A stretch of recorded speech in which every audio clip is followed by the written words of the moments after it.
Hey everybody, it's Lumpy here with you once again. Thanks so much for stopping back into Lumpy's Lounge, and we are back here together for day 2 of our Trilogy of Silence. If you missed yesterday's, we started with the original Simon and Garfunkel version of The Sound of Silence. Took a look, kind of broke that down and saw what Simon and Garfunkel did with their song. Today, we're going to take a look at another version of The Sound of Silence, and that is the Disturbed version. Now, this is one of my absolute favorite songs. I love this thing, so I am real excited to kind of take a look at it and sort of break it down with you, and we'll see what Dave Draymond and Disturbed do with this and kind of compare it to the Simon and Garfunkel version. Again, if you missed the first part, go on back, take a look at the video from yesterday and check out Simon and Garfunkel, and then hit us up here to check out Disturbed.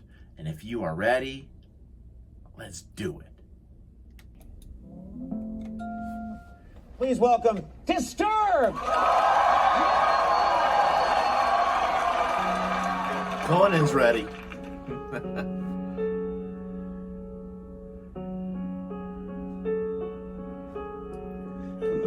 Darkness, my old friend, I've come to talk with you again.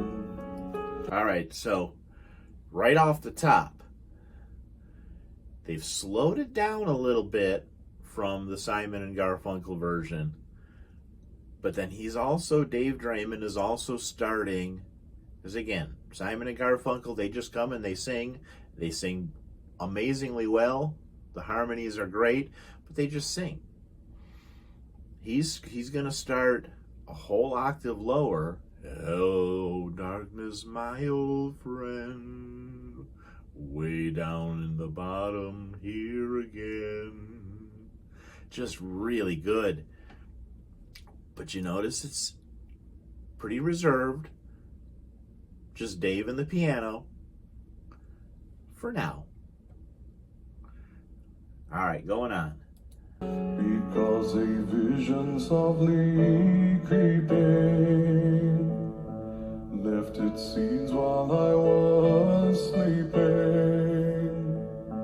and the vision that was planted in my brain still remains within the sound of silence. So, now, I've mentioned this before, but I know we've gotten a lot of new subscribers since then, so I'm going to tell you one more time. It's just a little something about me. When a song gets to me, it does so one of 3 ways. It either makes the hairs on the back of my neck stand up. If it gets to me a little bit stronger than that, those tingles will kind of run down my arms. And if it really, really gets me, then those tingles go straight down both legs. And I'm going to tell you right now, I don't care how many times I've heard this song, pretty much the second half of the song, I've got tingles down my legs the whole time. So, again, just so far it's just Dave and the piano, and they're going to start to build a little bit. So let's go. In restless dreams I walked alone, narrow streets of cobblestone, neath the halo of a Added the guitar. I turned my collar to the cold and damp, when my eyes were stared by the flash of a neon light that split the night and touched the sound of silence. So, added the guitar there.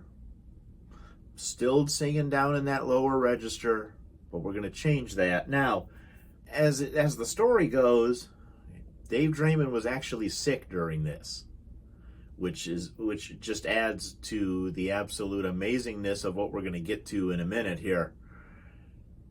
But because he was sick, people at the Conan show decided to add just a little bit of auto-tune to kind of help him out a little bit. And apparently when he found out, he was not happy. Because as you'll see here, he doesn't need it. All right. You can see the orchestra getting ready, so let's hit it. And in the naked light I saw 10,000 people, maybe more. People talking without speaking. People hearing without listening. People writing songs and voices never shared. And no one dared disturb the sound of silence. All right, so, okay, he kicked it up an octave. So now he's up in that kind of same range where Simon and Garfunkel were. But you notice, again, still just sang it very, very straight. Okay, for those of you who might not be familiar, Disturbed is like a seriously heavy metal kind of band. So this was a very, very big departure for them from the normal type of music you get from them. But he sang it still very straight. Got a little bit of that rasp on there as he kind of got up to the very top. Still building. You can see we're adding more, kicking it up to that higher octave, just kind of adds a little more energy.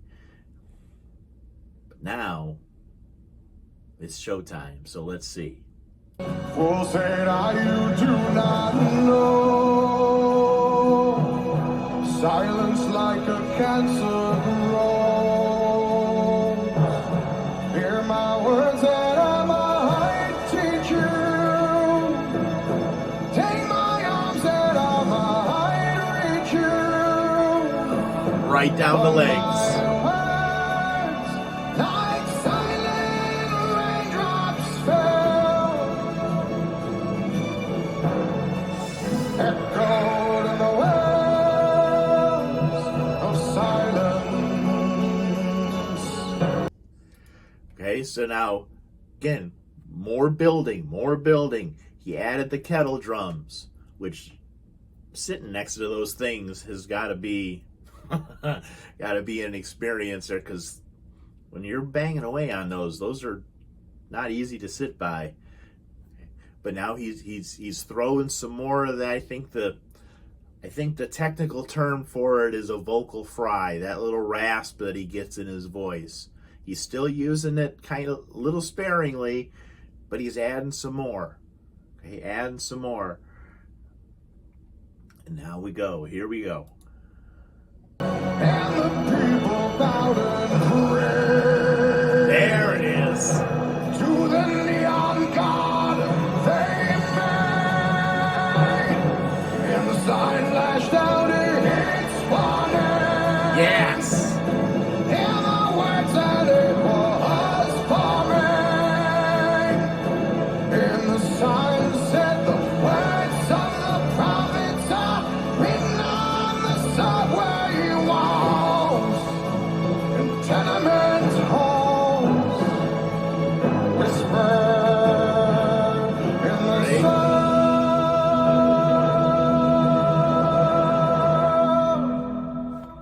Right back down. of silence.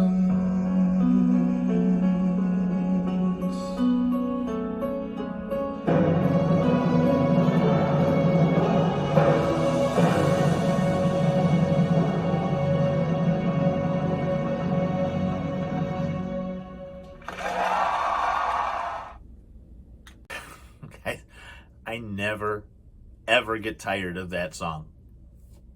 I don't care. I've heard it how many times. I've watched other reaction videos to. I never, ever get tired of that song. So did you see what they did? Okay, compared to the Simon and Garfunkel version where they kept everything pretty even. They ramped it up little bits here and there. This version was totally building and building and building. Okay. We started low, just the piano. And we had more low singing with the guitar added. And he kicked it up an octave and added the orchestra. And we added the kettle drums and started to put some more of that raspiness in there. And then that last version was almost all heavy metal voice, or whatever whatever you want to call it. And then they got to the end, right back down to finish it up. But they only finished it up. They only brought it back down at that last little line, as opposed to the Simon and Garfunkel version where they brought everything back down for that whole last verse.